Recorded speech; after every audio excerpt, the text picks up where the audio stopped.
They had conquered 37 species before they came to 6. Their empire stretched across the stars like a dark hand, grabbing world after world, crushing anyone who stood against them. They were massive creatures, standing 8 feet tall, covered in thick fur that could stop a blade. Their claws could tear through metal. Their teeth could crack bone. For 500 years, no species had ever stopped their advance. When their invasion fleet appeared in the sky above 6, the human colonists looked up and felt their hearts grow cold. There were thousands of ships, blocking out the sun like a swarm of metal insects. The ground shook when the first landing craft touched down. 12,000 warriors poured out, their war drums echoing across the mountains. The colony had only 300 soldiers to defend it. Their commander was a woman named. She was not what anyone expected. She stood barely 5 feet tall, with short black hair and dark eyes that seemed too calm for the situation. She was 32 years old and had served in the Colonial Defense Force for 10 years. She had never fought in a real war. None of them had. Humanity had been at peace for generations. When her officers gathered in the command room, their faces were pale with fear. Lieutenant, her second in command, spoke what everyone was thinking. "Commander, we cannot win this fight. We should evacuate the civilians and surrender. Perhaps they will show mercy." Looked at the map on the table. It showed the Myra Mountain Pass, the only route from the landing zone to the colony's main settlement. She traced her finger along the narrow path between the peaks. "They have never lost a war," she said quietly. "Do you know why?" No one answered. Because no one has ever truly fought them.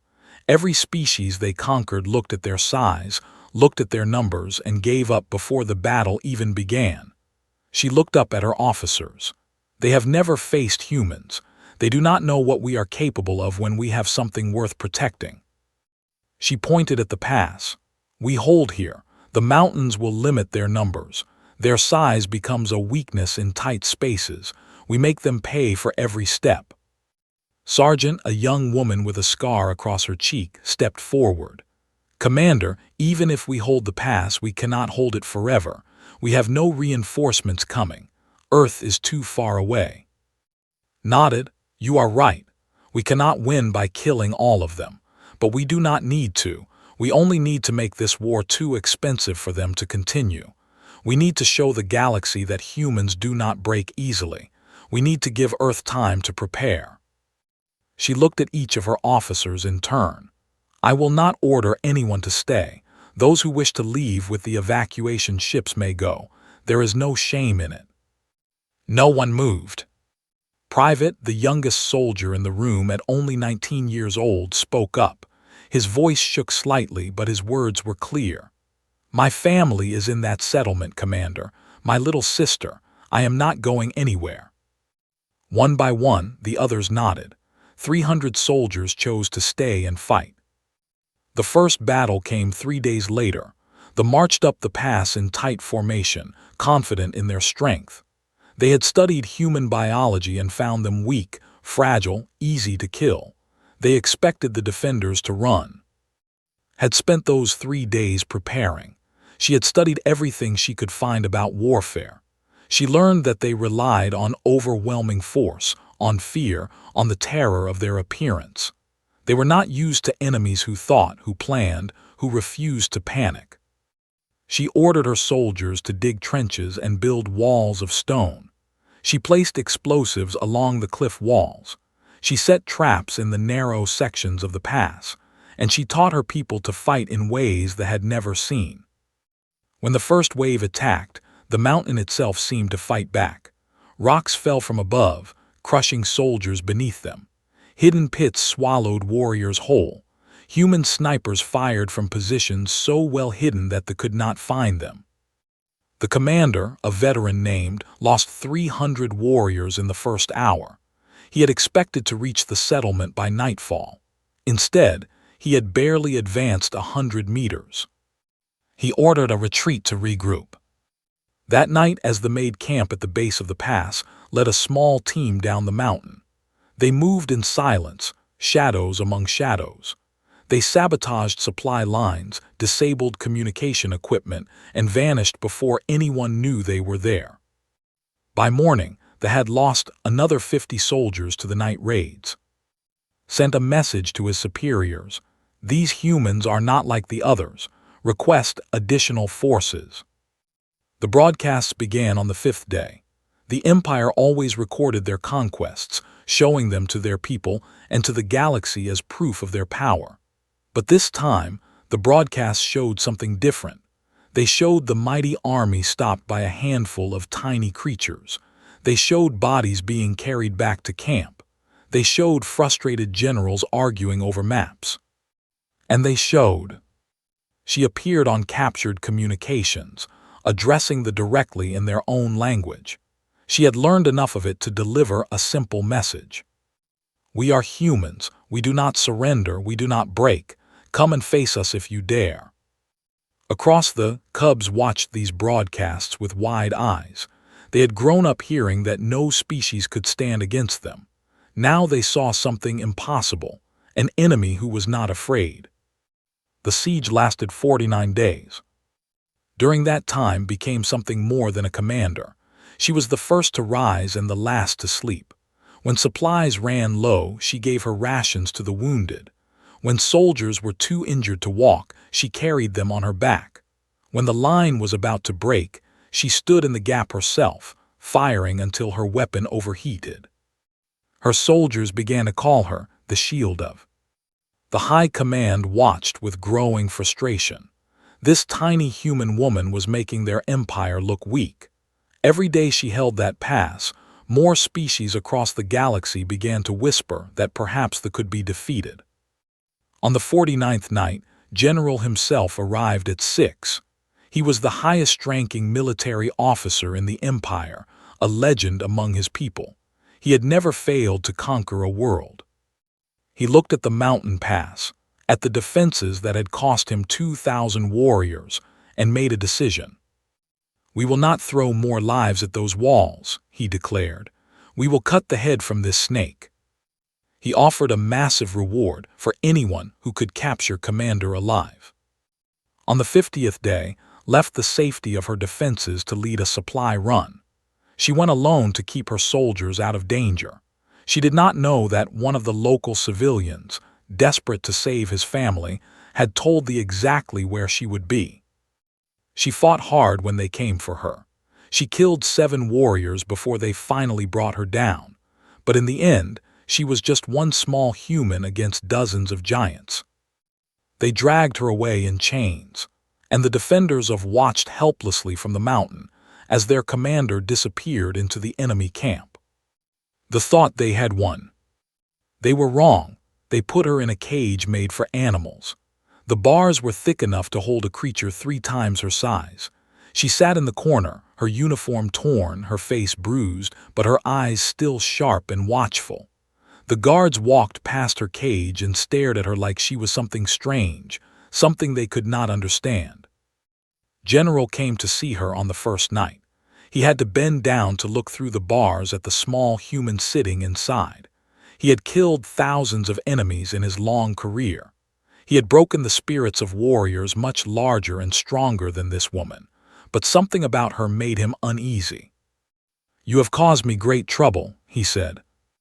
Looked up at him, her face showed no fear. "Good." Growled low in his throat. "Your soldiers still hold the pass, but without you they will fall. And when they do, we will take your colony. Your people will become slaves, as all conquered species do." Smiled. It was a strange smile, sad and knowing at the same time. "You have conquered 37 species. Have you ever wondered why they all gave up so easily?" Said nothing. "It is because they had something to lose," continued. "They had comfortable lives, peaceful worlds, things they did not want to see destroyed. So they surrendered, hoping you would let them keep some of what they had." She stood up slowly, her small body straightening despite the pain from her injuries. "Humans are different. We came from a world that tried to kill us every day. Ice ages, plagues, predators, disasters. We survived all of it. We did not become the dominant species on our planet by being comfortable. We did it by being stubborn." She walked to the bars and looked up at the massive general. "You can kill every human on this colony. You can burn our settlement to ashes, but there are billions more of us on Earth and on 100 other worlds, and every single one of them will watch what you do here. They will learn from it. They will prepare." Leaned closer, his hot breath washing over her. "Then I will make your death a message. I will show them what happens to those who resist." Did not step back. "Yes, show them, please." The execution was scheduled for the third day. They built a platform in the center of the camp, where every soldier could see. They set up broadcast equipment to send the signal across the galaxy. The High Command wanted everyone to watch. The humans on Earth, the conquered species hopping for rescue, the cubs on the who needed to see their empire's strength. In her cage waited. She did not pace. She did not cry. She sat quietly and thought about her home, about her family back on Earth, about the soldiers she had led for 50 days. She thought about what her death might mean. A young guard named was assigned to watch her during those final days. He was barely an adult by his species standards, with fur still soft and eyes still curious. He had joined the military because it was expected of him, not because he wanted to conquer anyone. On the second night, he brought her water when no one was watching. Looked at him with surprise. "Why?" Glanced around nervously. "You should not be thirsty, it is not right." She took the water and drank. Then she asked him a question that would change his life. "What is your name? Why do you fight for the Empire?" He shifted uncomfortably. "It is what we do. It is what we have always done. We conquer." Nodded slowly. "And does it make you happy?" He did not answer. Over the next 2 days, they talked whenever was on duty. Learned that he had a sister back home, that he liked to draw pictures of the stars, that he had never wanted to be a soldier. Learned about Earth, about humanity, about why he had chosen to fight. "We do not fight because we love war," she told him. "We fight because we love the things war threatens, our families, our homes, our freedom to choose our own path." On the morning of the execution, came to her cage one last time. His eyes were wet. "I recorded our conversations," he whispered. "All of them. I do not know why. I wanted to remember." Reached through the bars and touched his arm. "Then remember, and when you are ready, share what you remember with others." They came for her an hour later. The platform stood in the center of a circle of thousands. Soldiers watched with cold satisfaction. Broadcast drones hovered in the air, sending images across the stars.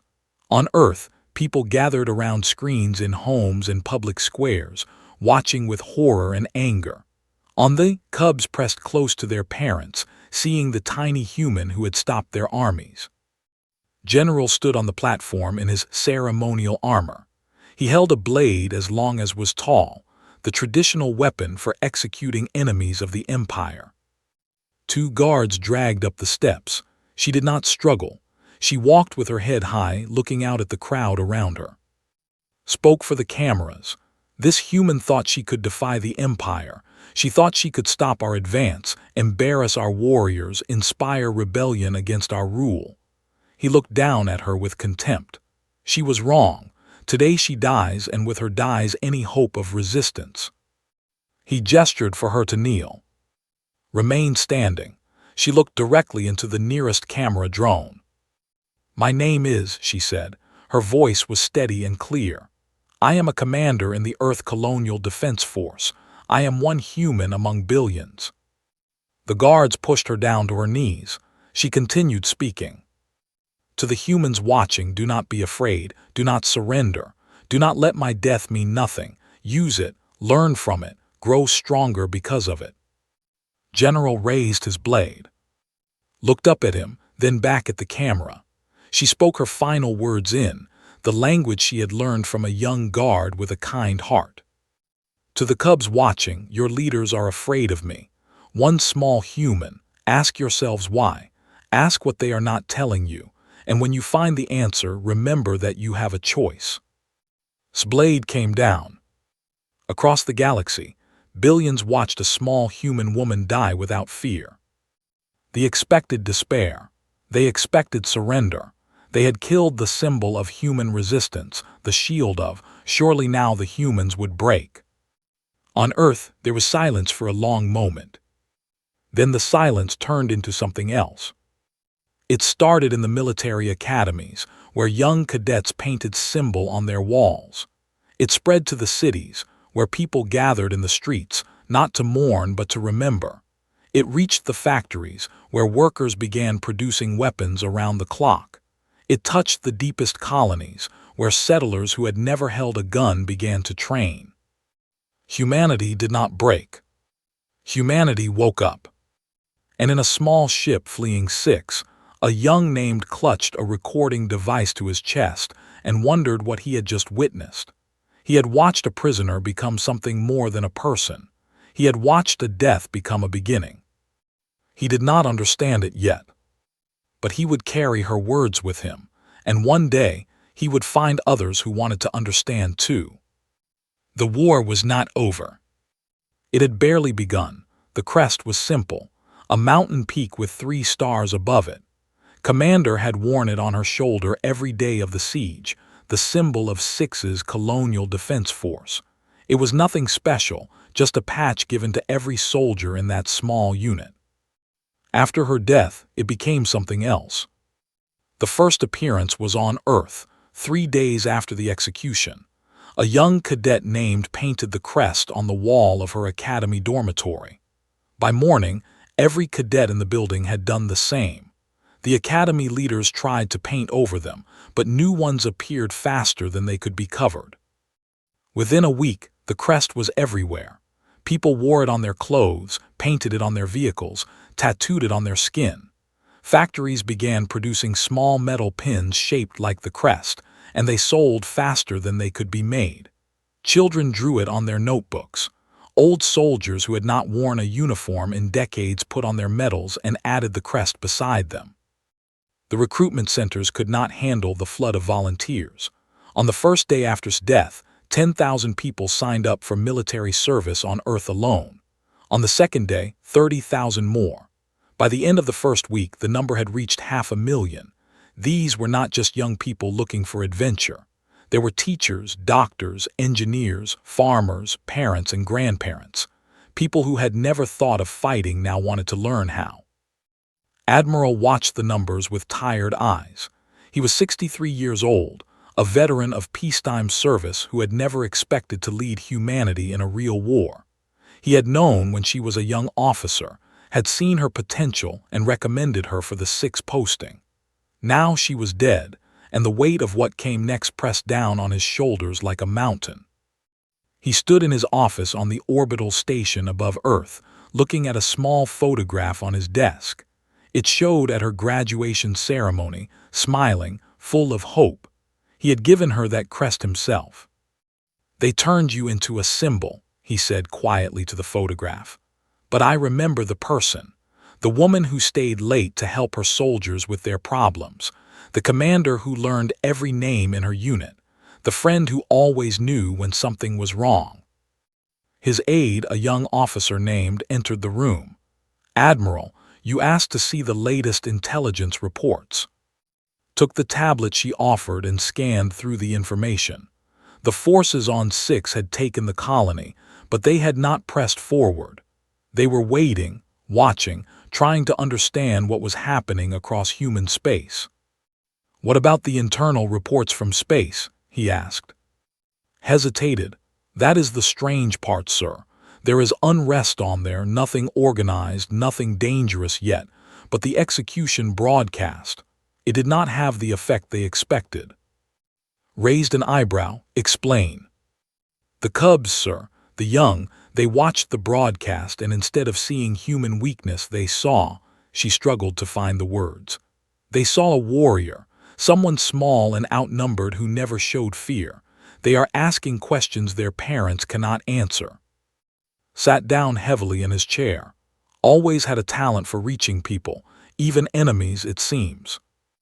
The unrest mentioned grew over the following months. It started with questions in schools, young asking their teachers why the humans had fought so hard. It spread to the hidden communication channels where young people shared forbidden ideas. And at the center of it all was a recording that should never have existed. Had fled six with the recording of his conversations with. He had not known what to do with it at first. He had deserted his post, betrayed his empire, and for what? For a few words from an enemy. But the words would not leave him alone. He listened to them over and over during his long journey home. His voice, calm and thoughtful, explaining why humans fought, explaining that enemies did not have to stay enemies, explaining that there was always a choice. He reached thee and disappeared into the vast cities, hiding among the millions who lived in the shadow of the Empire's towers. He found others like himself, young who had seen the broadcast and felt something shift inside them. They met in secret, in basements and back rooms, afraid of being discovered. Showed them the recording. When they heard words, many of them wept. They had been taught that humans were weak, cowardly, barely worthy of being conquered. Instead, they heard a woman of incredible strength, a warrior who had learned their language not to curse them but to understand them. They heard her speak of hope, of change, of a future where different species could live together in peace. She showed me kindness, told them, his voice breaking. I was her jailer, and she asked me about my life, my dreams, my fears. She treated me like a person when she had every reason to hate me. The group began to call themselves the Children of the Mountain, after the pass had defended. They adopted her crest as their symbol, painting it in hidden places, sharing it with others who might understand. Word spread slowly at first, then faster as more young joined the movement. They were not revolutionaries. They were not trying to overthrow the empire. They simply wanted to ask questions, to understand, to imagine a different way of being. General heard about the movement and dismissed it as the foolishness of cubs who did not understand the world. He had more important things to worry about. Earth was building a fleet, and he needed to prepare for the next phase of the war. But his daughter, a 16-year-old named, had been among those who watched the execution.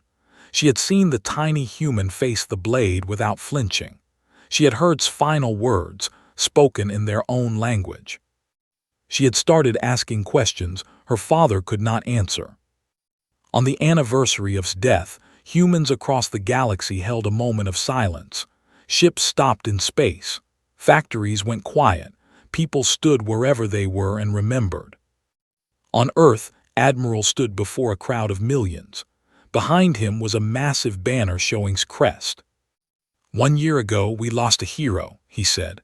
1 year ago, the thought they had broken us by killing one woman. They were wrong. He looked out at the sea of faces before him. Every person wore the crest somewhere on their body. Commander taught us that the size of the fight matters less than the size of the heart. She stood against an empire with nothing but courage and conviction. She showed the galaxy what humanity truly is. He raised his fist, the crest visible on his sleeve. We will not forget her, we will not fail her, and we will make certain that her sacrifice was not in vain. Across human space, billions raised their fists in response. And in a hidden room a group of young rebels watched the broadcast, the mountain crest painted on their walls. The war was about to enter a new phase. But it would not be the war anyone expected. General returned to his home on the expecting to rest. The war was going well enough. Yes, the humans were building ships, but the empire was larger, stronger, and had centuries of conquering experience. It was only a matter of time before humanity joined the other 37 species under rule. What he did not expect was his daughter waiting for him with fire in her eyes. Stood in the entrance hall of their family estate, her arms crossed, her young face set in determination. Behind her, the wall was covered with paint. Someone had drawn a mountain peak with 3 stars above it. "What is the meaning of this?" demanded. "I am not going to the military academy," said. Her voice was steady, but he could see her hands trembling. I am not going to fight in your war. Stared at his daughter as if she had grown a second head. You are the daughter of a general. Military service is your duty, your honor. Honor? Laughed, but there was no humor in it. Where was the honor in executing a prisoner? Where was the honor in making her death into a show? Stepped closer, his massive form towering over her. That human was our enemy. She killed our soldiers. She made us look weak. She made you look afraid, shot back. One small woman, and you had to parade her death across the galaxy. Do you know what the other cubs say? They say the Empire is scared. They say we kill prisoners because we cannot beat them in battle. For a moment was speechless. Then his face hardened. You have been listening to foolish talk. This rebellion of cubs will pass. You will go to the academy and you will serve as your ancestors did. Did not move. No, I will not. She was not the only one. Across young people were refusing conscription. Not in huge numbers, not yet, but enough to cause concern. They gathered in public squares, not with weapons but with signs. They asked questions in schools that made their teachers uncomfortable. They shared recordings of words on adding their own thoughts and questions. The Empire had faced rebellions before. Conquered species sometimes tried to rise up, and they were always crushed. But this was different. This was youth turning against their own traditions, questioning the very foundation of their society. Had become a leader among the children of the mountain. He did not want the role, but the recording he carried gave him a kind of authority that others respected. He had spoken with the enemy. He had seen her humanity. He could tell others what she was really like. He organized secret meetings, spreading the message of change without calling for violence. We are not traitors, he told his followers. We love our people. That is why we want them to stop making the same mistakes. The Empire has conquered for 500 years, but what have we gained? We have no friends among the stars. Every species fears and hates us. Is that the future we want? The movement grew. Meanwhile, humanity was preparing something unexpected. Admiral gathered his fleet commanders on a station orbiting Mars. The room was filled with hardened veterans and eager young officers, all wearing Crest. They expected orders to attack, to strike back at the Empire that had killed their hero. Instead, gave them something else. Our mission is not revenge, he said. Our mission is victory, and victory does not always mean killing everyone on the other side. Captain, one of the younger commanders, frowned. Sir, with respect, they murdered Commander. They broadcast her execution like entertainment. How can we show mercy to such enemies? Nodded slowly. I understand your anger, I feel it too, but I knew what she believed. He paused, gathering his thoughts. In her final words, she spoke to the cubs. She asked them to think, to question, to choose. She was not trying to make them hate their leaders. She was trying to plant a seed. He activated a display showing we have intelligence reports of a growing movement among their young people. They call themselves the children of the mountain. They wear her crest. They share her words. The room went quiet. If we attack with hatred, if we kill without mercy, we destroy that seed. We prove to those young that humans are exactly what their leaders said we were, savage enemies who must be conquered or killed. But if we fight differently. Admiral looked at each commander in turn. Our new orders are these: disable enemy ships when possible, destroy only when necessary, treat prisoners with respect, show that we are not what they have been told. There was murmuring among the officers. Some agreed, some did not, but they were soldiers and they followed orders. The counteroffensive began 3 weeks later. The Battle of Nexus Station was the first test, a supply depot, lightly defended, crucial to their forward operations. The human fleet arrived with overwhelming force. The commander, an old soldier named, prepared for a fight to the death. Instead, Captain hailed him. Commander, this is Captain of the Earth Defense Fleet. We are here to capture this station. You are outnumbered and cannot win. I offer you the chance to surrender.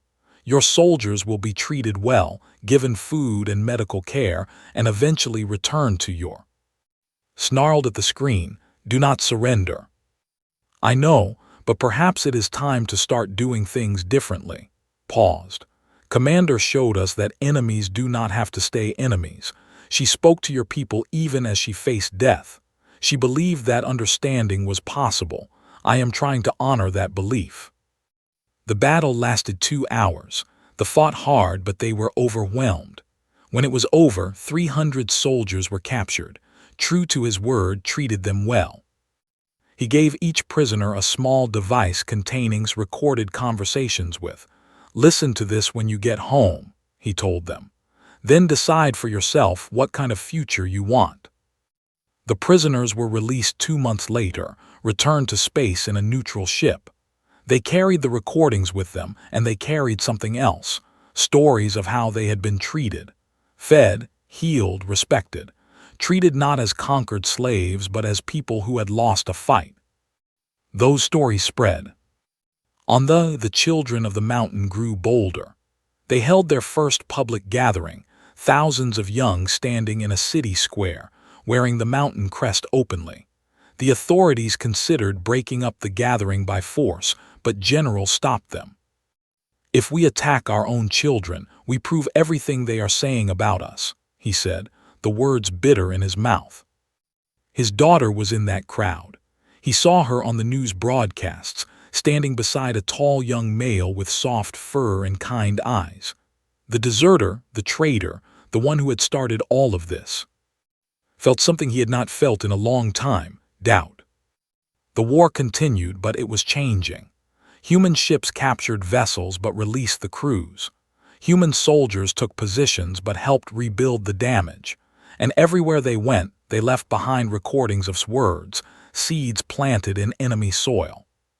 2 years after her death, the High Command faced a crisis. Their young people were refusing to fight in growing numbers. Their veterans were returning from captivity with strange ideas about peace. Their empire, which had seemed so strong, was showing cracks. General stood before the War Council, older now, tired in ways he had never expected. We cannot continue like this, he said finally. The humans are not defeating us with weapons. They are defeating us with ideas, and we cannot kill an idea. The High Commander looked at him with cold eyes. What do you suggest? Thought of his daughter, of the young guard who had shown kindness to a prisoner, of the woman who had faced death without fear. He thought of 500 years of conquest and the emptiness it had brought. I suggest we talk to them, he said. The road to peace was finally opening. The message arrived on Admiral's desk 3 years and 47 days after Commander's death. It was short, written in formal military language, and it changed everything. The Empire requests a meeting to discuss terms for ending hostilities. We propose neutral ground and guarantee the safety of all representatives. Read the message 3 times before he believed it was real. The meeting place was chosen carefully, a space station in unclaimed territory far from both human and space. Both sides would bring a single ship. Both sides would come unarmed. It was a gesture of trust that neither species fully felt, but both were willing to try. Admiral boarded his ship with a small delegation. Among them was Captain, who had led the merciful campaigns against forces. Also present was Sergeant, one of the few survivors from the original defense of 6. She still wore the scar she had earned in those mountains, and she still wore Crest above her heart. The delegation was not what anyone expected. General was there, his fur now streaked with white, his eyes carrying the weight of 1,000 regrets. But he was not leading the group. Standing at the front was his daughter, now 19 years old, officially representing the new generation that would inherit the Empire's future. Beside her stood, no longer a fugitive but a recognized voice of change among his people. The two groups faced each other across a long table in the station's conference room. For a moment, no one spoke. The history between them hung in the air like smoke from an old fire. Admiral broke the silence. "You requested this meeting. We are here to listen." Stepped forward. She moved with confidence but could see the nervousness beneath it. She was young, so young, carrying the hopes of millions on her shoulders. "3 years ago your commander spoke her final words in our language," said. "She told us to ask questions. She told us we had a choice." She paused, steadying herself. "We have asked those questions. We have made our choice." She looked at her father, who nodded slowly, giving her permission to continue. "The Empire wishes to end this war. Not with conquest, not with surrender, but with something new. We wish to become allies instead of enemies." The human delegation exchanged glances.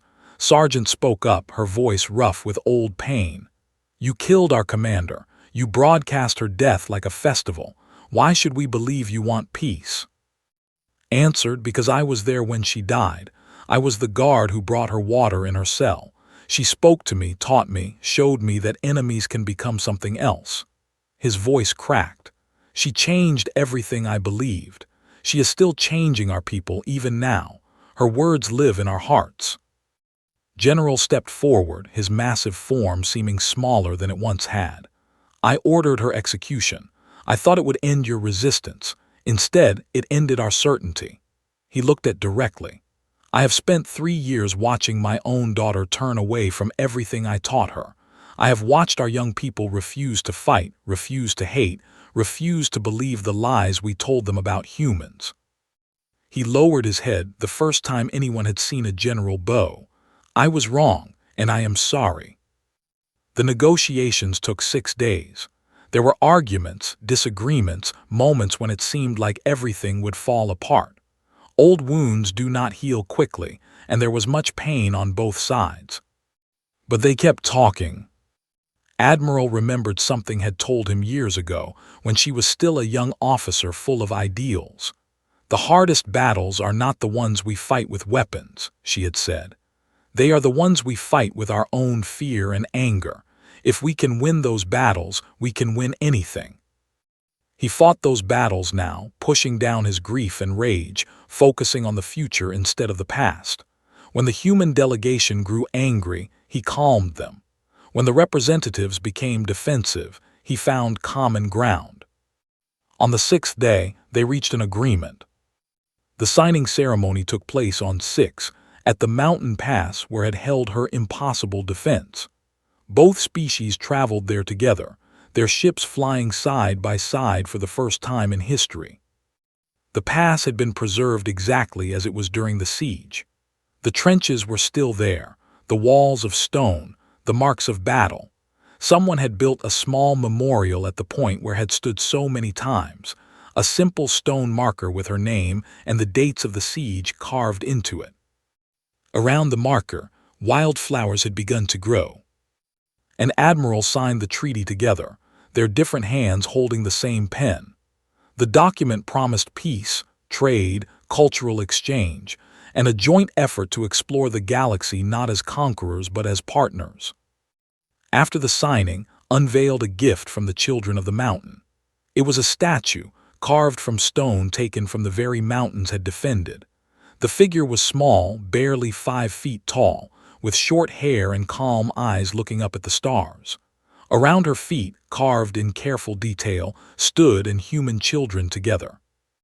The inscription was written in both languages. She taught 2 peoples that the greatest victory is the enemy who becomes a friend. Sargent stood before the statue for a long time. Tears ran down her face, tracing the path of her old scar. "We held this pass for 50 days, she said quietly. "We thought we were buying time for Earth to prepare for war. Instead, we were planting seeds for peace." General joined her, standing beside his former enemy. "My people believed that strength meant conquest. Your commander showed us a different kind of strength. She defeated us by refusing to become what we expected.